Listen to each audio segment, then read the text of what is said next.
Watch Symposium. I'm Austin, and this is the second custom video for Austin in Texas. And we're looking at his two-piece collection, a couple of Rolex watches, and as promised in this video, we're going to look at some vintage goodness. Now, in video one, link in the description, we looked at the more modern piece in his two-piece collection, the 116710 LN, that's all black ceramic GMT Master 2. And let's get into this second piece that I'm so crazy about and that I made you wait for. What is it? All right, well, drum roll. It's a 1976 Rolex GMT Master, reference 1675. It's got a Mark IV dial, and he says he bought the watch through a dealer in San Francisco a few months ago. Now, the 1675, this particular one is from 1976. That's a birth year watch for me. Pretty cool. All right, so the 1675 is arguably the crystallization of the pre-ceramic GMT aesthetic, how we sort of conceptualize the pre-ceramic GMT aesthetic. And to see that, look back at the first iteration of the GMTs, the reference 6542. That came out in 1954, and no crown guards. It came out with a Bakelite bezel at first, and it's a very cool watch, but it just doesn't quite look the way we imagine a pre-ceramic GMT to look, okay? That ran for 5 years until 1959, and then the 1675, which is what Austin has, came out. And it had crown guards, and it started looking the part of how we think of a pre-ceramic GMT. It ran for 3 decades until 1980, so it was one of the longest running references. Now, because it ran for so long, there are a lot of variations between 1675s, variations between the movement. There was a movement change during the run, different dials, different shaped crown guards, and some changes with the 24-hour hand, all right? And let me just say it was really interesting because nobody at the time thought that 50 or 60 years later, we'd be talking about these little nuances. I mean, these were tool watches. These weren't collectible watches. I mean, people at the time collected gold watches. Those were the ones people might collect, but a steel tool watch? So they were coming out with different variations, and there was a lot of experimentation. And I think they would try something, and if it stuck, it stuck. And if they didn't, they would just go back. But what would they do with that part? Well, they'd include it, and someone would get that part. Rolex is a lot less likely to do that these days. Variations sort of slip in. Think about 2006, the D serials and the Z serials, the 16710s. You have those stick dials, and the stick dial also showed up on the 116710 LN in 2009, I want to say. And they do kind of slip out, but it was much more prevalent back in the day.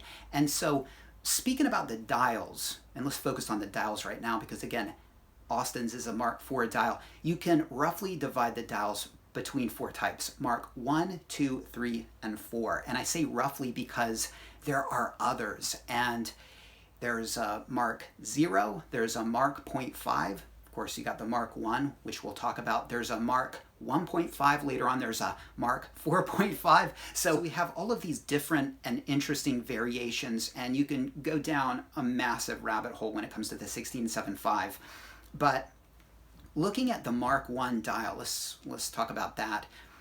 That's known as the long E dial, and that's because the Rolex logo, of course, has an E in it, and the middle part of the E is as long as the top part and the bottom part.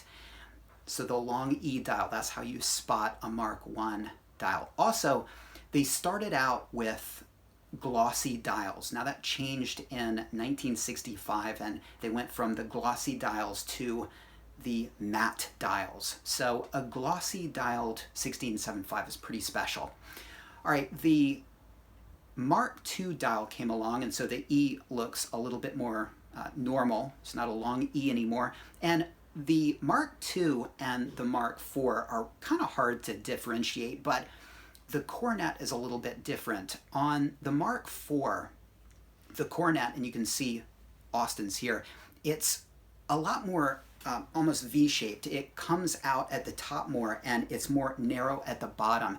The Mark II, it's a little wider at the bottom. It's still sort of V-shaped, but it's not as pronounced. And also the tines on the Mark IV are longer. It's almost like they're either longer or that bottom part on the Mark II is higher, which makes the tines, yeah, it just kind of shortens the tines. So that's sort of how you spot them. All right, and then arguably the most interesting of the dials is the Mark III, and that's called the radial dial, and the lume plots are smaller and they're kind of pulled in.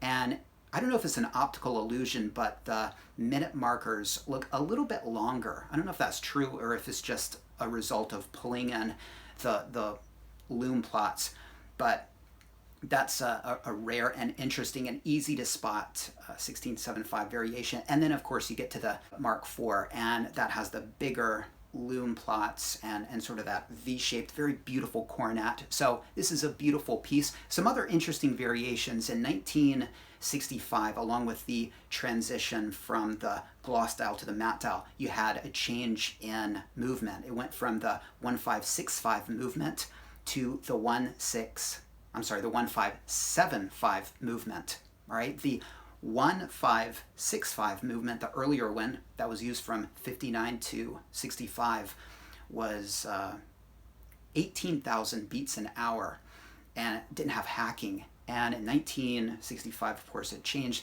and the 1575 movement, the beat rate was upped to 19,600 beats an hour, and it had hacking. And then there was another transition also. When I say transition, I guess you could just say change, with the hour hand.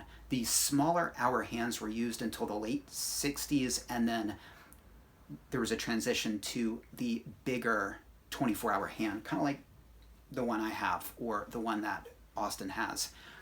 And we won't get into the different crown guards, the El Cornino, which looks like horns. But anyway, a lot of variations, you know, all red 24-hour hands. I mean, you could just spend your whole life looking for different variations. And to quote Watanabe Ken in The Last Samurai, it wouldn't be a life lived in vain. He's talking about cherry blossoms. But anyway, so very cool reference. What can I say about it other than it's a really cool watch, Austin, and great buying. It looks like a beautiful example. And so there you go, Austin's two-piece collection, a little modern, a little vintage. And in the first video I posed the question, is it worth a damn? Well, it's a great collection, and we'll really talk about why it's a great collection in the next video when we talk about what he should do going forward. So guys, what do you think about the 1675? I think it's an awesome watch and a bit of Rolex history, and all those variations are so cool. Do you have any favorite dial variations? Of course, having the long E, that would be pretty special.